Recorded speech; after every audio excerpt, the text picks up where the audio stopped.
When Brienne Minor walked across the blue and green court on a tour of Arthur Ashe Stadium, she gasped. "Breathtaking," she said. But it was not overwhelming. Minor, who will play her first United States Open match on Wednesday, is having too much fun to be rattled by the big stage. "It's not really about the tennis for me," said Minor, who became the first African-American woman to win the NCAA Division I singles title this spring. Minor, a junior at Michigan, will face another trailblazer, Ons Jabeur of Tunisia, who at the French Open this year became the first Arab woman to reach the third round of a Grand Slam singles event. Their match, along with dozens of others, was originally scheduled for Tuesday, but was postponed by rain. "Obviously I want to play my best, but I don't know when I'll be back, so I definitely want to take this all in," Minor said. The highlight to date was passing Roger Federer in the hallway. "I kept looking back to see if he was really still there," she said. Her other brush with greatness, "I said hi to Venus and she said hi back." Minor, 19, draws the line when it comes to asking for an autograph.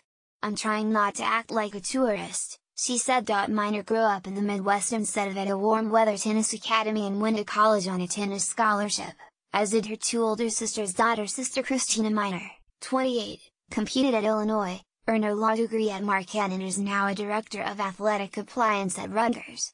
Her other sister, Jasmine Minor, 24, played at Oregon and recently completed her graduate degree at the Northwestern Medill School of Journalism, serving as a college tennis sideline reporter and analyst for ESPN3 during her final semester. The family's love for tennis was passed on like a treasured heirloom.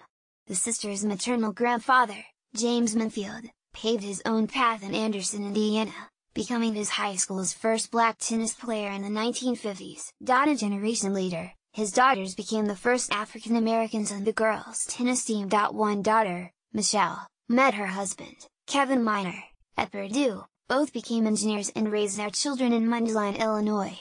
All three generations are here to watch a Minor play in the family's first Grand Slam tournament.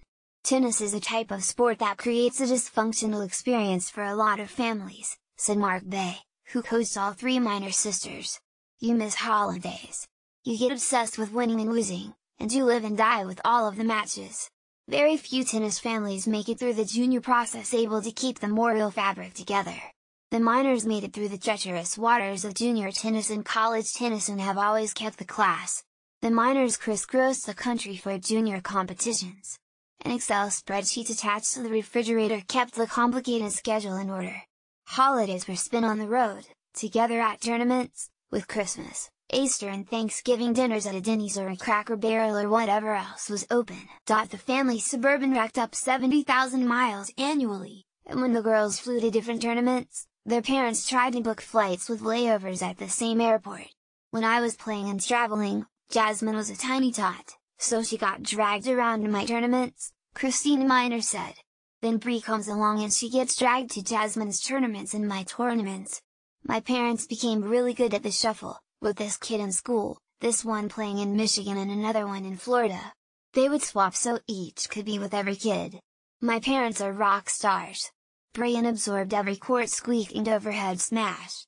"She always seemed the most natural, the way she moved so smoothly on the court," Kevin Minor said.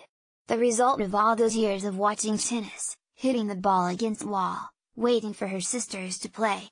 Bay, who also coaches the doubles team of Mark and Bob Bryan, has recorded several teaching videos shown on the Tennis Channel. His first, in 2009, was a 30-minute segment on his all-court player philosophy. He chose Brienne Minor, then 11, to demonstrate those skills. In the video, her spindly limbs punch reflex volleys and nail-sharp angled slices. Though a two-time All-American at Michigan, Minor entered this year's NCAA tournament unseeded, but not under the radar. Once she advanced to the quarterfinals, her sisters drove more than 10 hours overnight, from New Jersey to Georgia, to join their parents in the stands. "We had a full squad, 5 strong," Christina Minor said. After the final point in the championship match, Minor tossed her racket in the air. Her mother and sisters jumped to their feet as her father remained seated, taking in the moment. Only later did the family learn about the milestone. Minor was also the first African American NCAA champion since Arthur Ashe at UCLA in 1965. "When we found out that he was T.